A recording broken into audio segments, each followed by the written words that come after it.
உச்சத்தை தொட்ட தங்க விலை மீட்க முடியாத அடகு நகையை விற்பதற்கு இதுவே சரியான நேரம். இனியும் யோசிக்காதீங்க. உங்க தங்க நகைய அதிக விலைக்கு விற்க சிறந்த வழி prime gold hub 9840551787.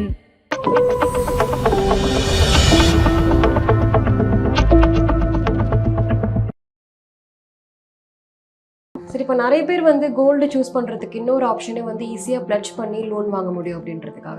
So mutual ஃபண்ட்லேயுமே இப்படி லோன் அகைன்ஸ்ட் மியூச்சுவல் ஃபண்ட் அப்படின்ற ஒரு கான்செப்ட் இருக்குது. இது எப்படி சார் ஒர்க் ஆகுது? கோல்டு அடகு வைக்கணும்னா அந்த கோல்டை எடுத்துகிட்டு ஒரு கடைக்கு போகணும். நீங்கள் கிளம்பி அந்த கடைக்கு போகும்போது கடை இருக்கும், அல்லது மூடிடலாம். ஸோ உடனே நம்ம வைக்க முடியாது. திருப்பி மறுநாள் காலையில் தான் வந்து 10 மணிக்கோ 11 மணிக்கோ தான் கடை திறப்பாங்க. ஆனால் நம்மளுடைய மியூச்சுவல் ஃபண்ட் யூனிட்டை வந்து நம்ம பிளட்ஜ் பண்ணி அதுலேருந்து நம்ம வந்து பணத்தை எடுத்துக்க முடியும். இது வந்து என்னென்னா இன்ஸ்டன்டேனியஸ், ஒரு ½ அன் ஹவர்க்குள்ளே பண்ண முடியும்.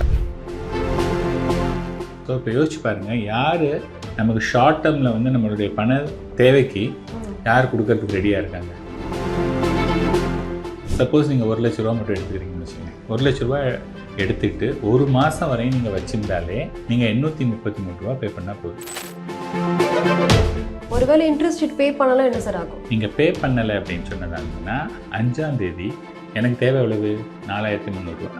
அந்த 4300 ரூபாய்க்கான யூனிட் இருக்கு இல்லையா? என்கிட்ட வந்து 5 லட்சத்துக்கான யூனிட்டே என் கையில் இருக்குது. 4300 ரூபாய்க்கான யூனிட்டை விற்று நான் பைசா எடுத்துக்கிறேன். ஒரு மந்த் மிஸ் ஆனாலே இப்படி நடக்கும் சார். ஆமாம். இப்போ வந்து ஒன்ஸ் நம்ம ஃபண்ட்ஸை வந்து பிளட்ஜ் பண்ணிட்டோம். இப்போ நீங்கள் சொன்ன மாதிரி வேல்யூ குறையுது. இன்கேஸ் வேல்யூ ஏறிச்சு அப்படின்னா எக்ஸ்ட்ரா அமௌண்ட்டை பிளட்ஜ் பண்ணி வாங்கிக்கலாமா சார்? மார்க்கெட் வந்து முன்னாடி கீழே வந்த மாதிரி மார்க்கெட் இங்கேருந்து நெக்ஸ்ட் 6 months வந்து ஒரு 20% ஏறுதுன்னு வச்சுங்க. ஸோ என்ன ஆகுனா ஆட்டோமேட்டிக்காக அதை 10 lakhs will become 12 lakh rupees. அப்போ முன்னாடி 5 லட்ச ரூபா தான் நான் எடுக்கலான்னு சொன்னீங்க இல்லையா? இப்போ நீங்கள் 6 lakhs வரையும் எடுத்துக்கலாம். ஆதன் பிசினஸ் நேயர்களுக்கு வணக்கம். இன்னைக்கு நம்ம கூட certified financial planar budget Padmanabhan அவர்கள் தான் ஜாயின் பண்ணியிருக்காங்க. வாங்க பேசலாம். வணக்கம் சார். வணக்கம் பிரீத்தி. எப்படி சார் இருக்கீங்க? நல்லா இருக்கு. சரி, இப்போ நிறைய பேர் வந்து கோல்டு சூஸ் பண்ணுறதுக்கு இன்னொரு ஆப்ஷனே வந்து ஈஸியாக பிளட்ஜ் பண்ணி லோன் வாங்க முடியும் அப்படின்றதுக்காக. ஸோ மியூச்சுவல் ஃபண்ட்லேயுமே இப்படி லோன் அகைன்ஸ்ட் மியூச்சுவல் ஃபண்ட் அப்படின்ற ஒரு கான்செப்ட் இருக்குது. இது எப்படி சார் ஒர்க் ஆகுது? முன்னாடி வந்து பார்த்தீங்கன்னா நீங்கள் சொன்ன மாதிரி கோல்டு வந்து நிறைய பேர் வாங்குறதுக்கான ரீசன் வந்து நமக்கு ஆபத்து காலத்தில் வந்து உடனே நம்ம கோல்டை வந்து பிளட்ஜ் பண்ணி பணம் எடுத்துக்கலாம் அப்படிங்கிறது தான் ரொம்ப மெயின் ரீசன். ஒன்று வந்து பார்த்தீங்கன்னா கோல்டு மேலே உங்களுக்கு இருக்கக்கூடிய அந்த ஒரு ஈர்ப்பு, அதை தவிர இதுவும் ஒரு மெயின் ரீசன். இப்போ வந்து என்னென்னா இன்றைக்கி டெக்னாலஜி வளர்கிறதுனால என்ன பண்ணுறாங்க அப்படின்னதுன்னா இன்றைக்கி எல்லாமே வந்து ஆதார் அண்ட் பேன்லாம் வந்து எல்லாமே லிங்க் பண்ணியாச்சு. ஸோ 2-3 ஓடிபி மூலமாகவே வந்து நம்மளுடைய மியூச்சுவல் ஃபண்ட் யூனிட்டை வந்து நம்ம பிளட்ஜ் பண்ணி அதுலேருந்து நம்ம வந்து பணத்தை எடுத்துக்க முடியும். இது வந்து என்னென்னா இன்ஸ்டன்டேனியஸ், ஒரு ½ அன் ஹவர்க்குள்ளே பண்ண முடியும். ஃபார் எக்ஸாம்பிள் இப்போ கோல்டு நீங்கள் வச்சுருக்கீங்கன்னு வச்சுக்கோங்களேன். கோல்டு வந்து இப்போ ஃபார் எக்ஸாம்பிள் நைட்டு ஒரு 8 மணிக்கு உங்களுக்கு திடீர்னு பண தேவைன்னு வச்சுங்க. அப்போ நீங்கள் என்ன பண்ணணும்? கோல்டு அடகு வைக்கணும்னா அந்த கோல்டை எடுத்துகிட்டு ஒரு கடைக்கு போகணும். நீங்கள் கிளம்பி அந்த கடைக்கு போகும்போது கடை இருக்கும், அல்லது மூடிடலாம். ஸோ உடனே நம்ம வைக்க முடியாது. திருப்பி மறுநாள் காலையில் தான் வந்து 10 மணிக்கோ 11 மணிக்கோ தான் கடை திறப்பாங்க. ஆனால் இது வந்து ஃபுல் அண்ட் ஃபுல் டிஜிட்டல் இருக்கிறதுனால நைட்டு 8 மணியோ 10 மணியோ 11 மணியோ எத்தனை மணிக்கு நீங்கள் பிளட்ஜ் பண்ணாலும் நெக்ஸ்ட் 30 மினிட்ஸ்க்குள்ளே உங்கள் அக்கௌண்ட்டுக்கு பணம் வந்து. ஓகே, இப்போ எந்த மாதிரி ஃபண்ட்ஸ் எல்லாம் சார் இதுக்கு வந்து எலிஜிபிள்? ஸோ இதில் வந்து பார்த்தீங்கன்னா எல்லா ஃபண்ட்ஸுமே எலிஜிபிள். அதில் வந்து இப்போ என்னென்னா மியூச்சுவல் ஃபண்டை வந்து 2 இதுவாக பிரிச்சுப்பாங்க. ஒன்று வந்து ஈக்விட்டி, இன்னொன்று வந்து டெட்டு. ஓகேயா? ஸோ இப்போ ஈக்விட்டி ஃபண்ட்ஸ் அப்படின்னு பார்த்தீங்க அப்படின்னதுன்னா அந்த போர்ட்ஃபோலியோடைய வேல்யூ என்ன இருக்குது. ஃபார் எக்ஸாம்பிள் உங்களுடைய மியூச்சுவல் ஃபண்டோடைய போர்ட்ஃபோலியோடைய வேல்யூ 10 லட்ச ரூபா இருக்குது அப்படின்னதுன்னா அதை நீங்கள் பிளட்ஜ் பண்ணிங்கன்னா 5 lakhs கொடுப்பாங்க, which is 50%. அதே சமயத்தில் டெட் ஃபண்ட்ஸ் அப்படின்னு சொல்லுவாங்க, அல்லது லிக்விட் ஃபண்ட்ஸ். இந்த ஃபண்ட்ஸ் எல்லாம் வந்து பார்த்தோன்னா அது வந்து மார்க்கெட்டில் வந்து பார்ட்டிசிபேட் பண்ணாது, அதனால அதோடைய வாலட்டிலிட்டி கம்மி. அதுக்கெல்லாம் வந்து பார்த்தீங்கன்னா 80% வரையும் கொடுப்பாங்க. So suppose you have 10 lakh rupees in a debt funds அப்படின்னு பார்த்தீங்கன்னா வந்து உங்களுக்கு வந்து 80% கொடுப்பாங்க. பட் என்ன சேலஞ்ச் அப்படின்னதுன்னா இந்த லோன் அகைன்ஸ்ட் செக்யூரிட்டிஸ்லாம் வந்து ஆவரேஜாக வந்து இன்றைக்கி வந்து பார்த்தோன்னா 10.5% அதுதான் வந்து நம்ம இன்ட்ரெஸ்ட் பே பண்ணுறோம். ஸோ இப்போ டெட் இன்ஸ்ட்ருமெண்ட்டில் நீங்கள் மியூச்சுவல் ஃபண்டில் இன்வெஸ்ட் பண்ணிங்கன்னா அந்த இன்வெஸ்ட்மெண்ட்டு கொடுக்கக்கூடிய ரிட்டர்னே 8%, 8.5% அவ்வளோதான் வரும். ஸோ நீங்கள் 8% கொடுக்கக்கூடிய ஒரு இன்ஸ்ட்ருமெண்ட்டை பிளட்ஜ் பண்ணி 10.5% கொடுக்கறதுல வந்து எந்த விதமான இதுவுமே கிடையாது. அதுக்கு நீங்கள் வந்து செல் பண்ணவே பண்ணிடலாம். அது அதனால் மோஸ்ட்லி வந்து பார்த்திங்கன்னா லோன் அகைன்ஸ்ட் செக்யூரிட்டிஸ் வந்து ஈக்விட்டியில் தான் நிறைய பிளட்ஜ் ஆகுது. இப்போ வந்து இதுக்கு இன்ட்ரெஸ்ட் ரேட் எப்படி சார் கால்குலேட் ஆகுது? அதான் 10.5% சொன்னேன் இல்லையா. ஃபார் எக்ஸாம்பிள் நீங்கள் முன்னாடி சொன்ன மாதிரி ஒரு 10 லட்ச ரூபா போர்ட்ஃபோலியோ நீங்கள் பிளெச் பண்ணுறீங்க அப்படின்னா 50%, 5 லட்ச ரூபா உங்கள்கிட்ட கொடுத்துருவாங்க. இந்த 5 லட்ச ரூபாய்க்கு நீங்கள் வந்து 1 இயருக்கு வந்து 10.5%, ஜஸ்ட் ஃபார் கால்குலேஷன் பர்பஸ் 10%ன்னு வச்சுங்க. அப்படி பார்த்தீங்கன்னா 5 லட்ச ரூபாய்க்கு நீங்கள் 50,000 ரூபா வருஷத்துக்கு பே பண்ணணும். ஆனால் பேபிள் மந்த்லி. அப்போ வந்து 4,300 ரூபா பர் மந்த் நீங்கள் பே பண்ணிகிட்டே வரணும். இது வந்து என்னென்னா யூசேஜை பொறுத்து தான். ஃபார் எக்ஸாம்பிள் இன்றைக்கி வந்து 10 லட்சத்தை பிளெச் பண்ணி 5 லட்ச ரூபா உங்களுக்கு வந்து அவைலபிளாக இருக்குது. அந்த 5 லட்சமும் எடுத்துக்கலாம், இல்லை தேவையான மணி எடுத்துக்கலாம். சப்போஸ் நீங்கள் 1 லட்ச ரூபா மட்டும் எடுத்துக்கிறீங்கன்னு வச்சுக்கோங்க. 1 லட்ச ரூபா எடுத்துக்கிட்டு ஒரு மாதம் வரையும் நீங்கள் வச்சுருந்தாலே நீங்கள் 833 ரூபா பே பண்ணால் போதும். ஆனால் நீங்கள் என்ன பண்ணுறீங்க, ஒரு 10 நாள் மட்டும்தான் 1 லட்சத்தை எடுக்கிறீங்க, 10 டேஸில் திருப்பி உங்களுக்கு அந்த 1 lakh வந்துருச்சு. அதனால் திருப்பி அதை வந்து நீங்கள் பே பண்ணிட்டீங்க அப்படின்னதுன்னா, நான் என்ன சொன்னேன், 833 rupees ஃபார் 30 days. நீங்கள் வந்து 10 days தான் அப்படி பார்த்தீங்கன்னா அது வந்து ஒரு 280, 300 rupees கீழே தான் வரும். ஸோ இப்போ யோசிச்சு பாருங்கள், யார் நமக்கு ஷார்ட் டேர்மில் வந்து நம்மளுடைய பண தேவைக்கு யார் கொடுக்கறதுக்கு ரெடியாக இருக்காங்க. எந்த ஒரு லோனாக இருந்தாலுமே வந்து இப்போ நீங்கள் பர்சனல் லோன் போனீங்கன்னா மினிமம் 1 year போகணும். இது வந்து ஷார்ட் டேர்முக்கு வந்து ரொம்ப ரொம்ப it will be handy. And இது வந்து பார்த்தீங்கன்னா ரொம்ப எக்ஸார்பிட்டன்ட் கிடையாது. 10%ங்கிறது வந்து ரீசனபிள் இன்ட்ரெஸ்ட். ஒருவேளை இன்ட்ரெஸ்ட் பே பண்ணலாம் என்ன சார் ஆகும்? Okay, good question. இப்போ ஃபார் எக்ஸாம்பிள் என்ன பண்ணுறாங்கன்னா, எப்படி இது ஒர்க் ஆகுது அப்படின்னா, நீங்கள் வந்து அந்த 10 லட்ச ரூபாய்க்கான யூனிட்டை பிளெச் பண்ணியிருக்கீங்க. ஃபார் எக்ஸாம்பிள் நீங்கள் வந்து இன்வெஸ்டர்னு வச்சுங்களேன், நான் தான் வந்து உங்களுக்கு பணம் கொடுக்கக்கூடிய அந்த கம்பெனி. ஸோ நான் என்ன பண்ணுறேன் அப்படின்னா, உங்கள் பேரில் யூனிட்டை வந்து நான் வந்து அதுக்கு வந்து நான் பவர் ஆஃப் அட்டார்னி மாதிரி நான் எடுத்திருக்கேன். அதில் என்ன கண்டிஷன் அப்படின்னா, இவங்க எவ்வளோ மணி எடுத்திருக்காங்களோ, ஃபார் எக்ஸாம்பிள் அவங்க 10 லட்சம் எடுத்திருக்காங்க அல்லது 5 லட்சம் எடுத்திருக்காங்கன்னா அவங்க வந்து நெக்ஸ்ட் மந்த்து 4,300 ரூபா கொடுக்கணும். நான் என்ன பண்ணுவேன், ஒரு 1ஆம் தேதி உங்களுக்கு டேட்னா முன்னாடியே சொல்லிடுவேன், 30ஆம் தேதி நாளைக்கு 1ஆம் தேதி வருது. ஒரு 5 days வரையும் நான் வெயிட் பண்ணுவேன். 1ஆம் தேதி நீங்கள் எனக்கு 5,000 ரூபா பே பண்ணணும், பிகாஸ் நான் 5 லட்ச ரூபா கொடுத்துருக்கேன். நீங்கள் பே பண்ணலை அப்படின்னு சொன்னதாக இருந்ததுன்னா 5ஆம் தேதி எனக்கு தேவை எவ்வளவு, 4,300 ரூபா. அந்த 4,300 ரூபாய்க்கான யூனிட் இருக்கு இல்லையா, என்கிட்ட வந்து 5 லட்சத்துக்கான யூனிட்டே என் கையில் இருக்குது. 4,300 ரூபாய்க்கான யூனிட்டை விற்று நான் பைசா எடுத்துட்டுருவேன். ஒரு மந்த் மிஸ் ஆனாலே இப்படி நடக்கும் சார். ஆமாம், நீங்கள் மாதம் மாதம் நீங்கள் பே பண்ணி ஆகணும். ஓகேங்களா? ஸோ அது வந்து ஆட்டோமேட்டிக்காக கொடுத்துருவாங்க, அது வந்து அவங்க எடுத்துருவாங்க. அது இந்த மாதிரி வந்து பார்த்தீங்கன்னா ஒரு 3 times நீங்கள் வந்து மிஸ் பண்ணலாம். நீங்கள் 4th டைம் மிஸ் பண்ணலைன்னா அவங்களே சொல்லிவிடுவாங்க, உன்னால் கட்ட முடியுமா, இல்லைன்னா அதை இப்போ நீங்கள் விற்று நான் கொடுத்துட்றேன், நீங்கள் அதை வந்து எடுத்துகிட்டு போயிடுங்க அப்படின்னு சொல்லிவிடுவாங்க. ஸோ மோஸ்ட்லி யாரும் அந்த மாதிரி ரொம்ப ரேர், மேபி 1 மாதம் 2 மாதம் தள்ளி போகும் வழியாக அது மாதிரி டிஃபால்ட்டாக இருக்குது. இதில் வேறு எந்த மாதிரி ரிஸ்க் எல்லாம் சார் இருக்குது பிளட்ஜ் பண்ணும்போது? ஓகே, ஸோ பிளட்ஜ் பண்ணும்போது என்னென்னா, இந்த ஃபார் எக்ஸாம்பிள் இன்றைக்கி உங்களுடைய போர்ட்ஃபோலியோ வேல்யூ 10 லட்ச ரூபா. ஓகேயா? ஸோ இன்றைக்கி பிளட்ஜ் பண்ணிட்டீங்க. பிளட்ஜ் பண்ணோன்னா பேஸ்ட் ஆன் டுடேஸ் வேல்யூ அவங்க 50% அலோகேட் பண்ணிட்டாங்க, which is 5 lakh rupees.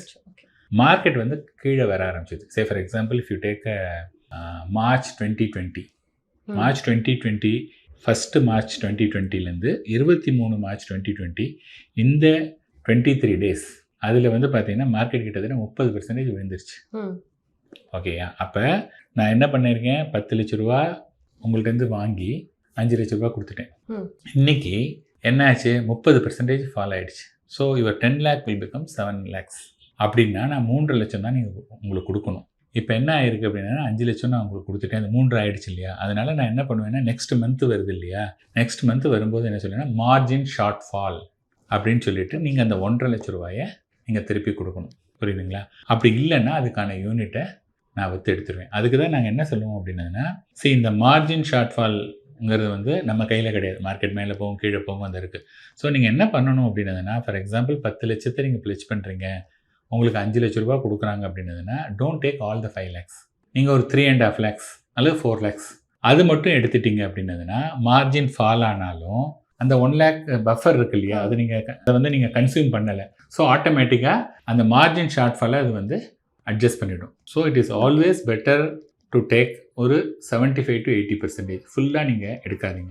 இல்லை அப்படின்னா உங்களுக்கு ஃபார் எக்ஸாம்பிள் எனக்கு 5 லட்சமே வேணும் அப்படின்னதுன்னா, உங்கள் போர்ட்ஃபோலியோ வந்து ஒரு 15-20 லட்ச ரூபா இருந்ததுன்னா, நீங்கள் ஒரு 12 லட்ச ரூபா 13 லட்ச ரூபாய்க்கு போர்ட்ஃபோலியோ பிளேஸ் பண்ணிங்கன்னா 6.5 லட்ச ரூபா உங்களுக்கு வந்துடும். So you take 5 lakh rupees. So அந்த மாதிரி நீங்கள் பண்ணிங்கன்னா, இதுதான் அந்த மார்ஜின் ஷார்ட் ஃபால் மட்டும்தான் ஒரே ஒரு சேலஞ்ச். இது அதை எப்படி நம்ம ஓவர் கம் பண்ணலாம் அப்படின்னதுன்னா, ஃபுல்லாக நம்ம எடுத்துக்காமல் ஒரு 80% ஆஃப் த மணியை மட்டும் எடுத்துக்கிட்டோம்னா அது ப்ராப்ளம். இப்போ வந்து ஒன்ஸ் நம்ம ஃபண்ட்ஸை வந்து பிளட்ஜ் பண்ணிட்டோம், இப்போ நீங்கள் சொன்ன மாதிரி வேல்யூ குறையுது. இன்கேஸ் வேல்யூ ஏறிச்சு அப்படின்னா எக்ஸ்ட்ரா அமௌண்ட்டு பிளட்ஜ் பண்ணி வாங்கிக்கலாமா சார்? ஃபார் எக்ஸாம்பிள் என்னென்னா, okay, good question. For example நீங்கள் வந்து என்ன பண்ணியிருக்கீங்க, 10 லட்ச ரூபா பிளட்ஜ் பண்ணியிருக்கீங்க, இன்றைக்கி 5 லட்ச ரூபா எடுத்துக்கலாம்னு சொல்கிறாங்க.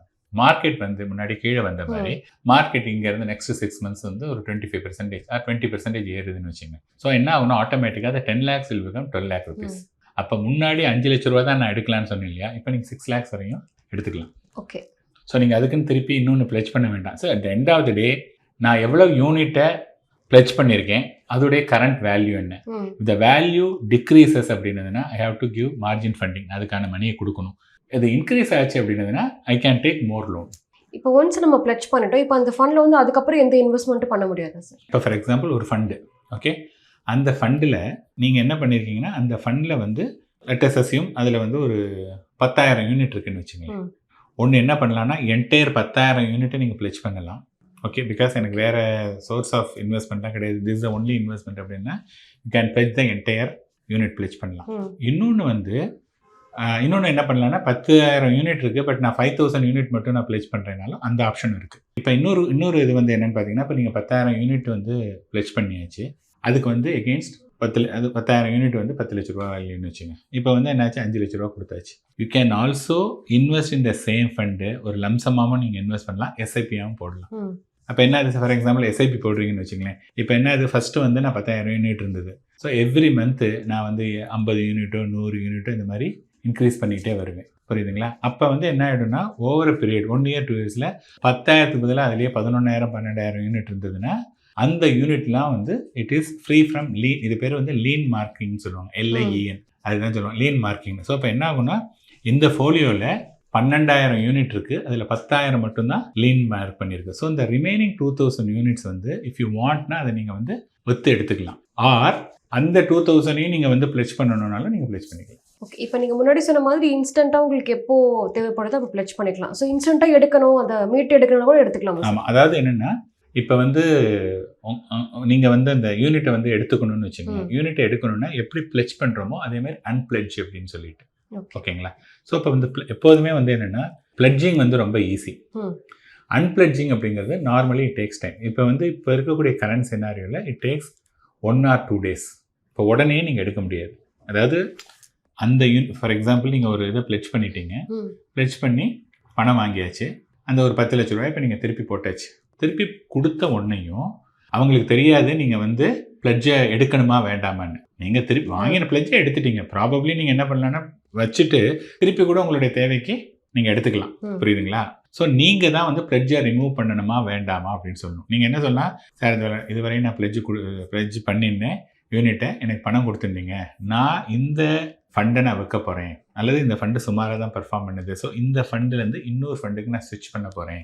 ஸோ நான் ஏதோ ஒரு ஆக்ஷன் வந்து இந்த ஃபண்டில் பண்ணணும் அப்படின்னதுன்னா அது லீன் இல்லாமல் இருந்தால் தான் அது பண்ண முடியும். கரெக்டாக? ஸோ லீன் இல்லாமல் இருக்கணும் அப்படின்னதுன்னா அதை வந்து லீன் பண்ணி நான் எவ்வளோ பைசா வாங்கினேனோ அந்த பைசாவை நான் திருப்பி கொடுக்கணும். ஸோ இப்போ என்னாச்சு, நான் அந்த மணியை திருப்பி கொடுத்துட்டு நான் ஐ ஹாவ் டு இன்ஃபார்ம் அவங்கள்ட்ட என்ன சொல்லணும்னா, சார் இந்த மாதிரி இந்த யூனிட்டை வந்து அன்பிளட்ஜ் பண்ணுங்க அப்படின்னு நான் சொன்னேன் அப்படின்னதுன்னா it takes about 1 day or 2 days maximum.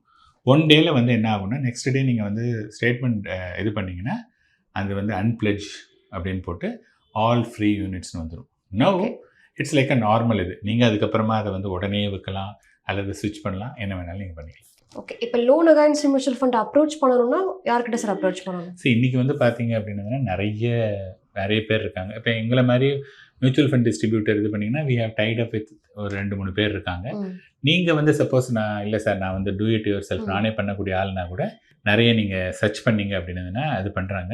நிறைய பேங்க்ஸ் இருக்காங்க இல்லையா, மோஸ்ட் ஆஃப் த பேங்க்ஸ் வந்து தே ஆர் ஆல்சோ ஆஃபரிங். முன்னாடிலாம் என்ன இந்த லோன் அகைன்ஸ்ட் செக்யூரிட்டிஸ் வந்து it's not a new, it is there for நிறைய நாள் இருந்தது. முன்னாடிலாம் என்ன ஆகும்னா நீங்கள் வந்து ஸ்டேட்மெண்ட் அக்கௌண்ட்டை எடுத்து கையெழுத்து போட்டு கொடுக்கணும், அதுக்கப்புறமா அது அங்கே போய் அது பிளட்ஜ் ஆகி வரதுக்கு வந்து 10 to 15 days ஆகும். Same thing for unpledging. இப்போ பிகாஸ் ஆஃப் த டெக்னாலஜி எல்லாம் டக்குன்னு உடனே முடிஞ்சிடும்.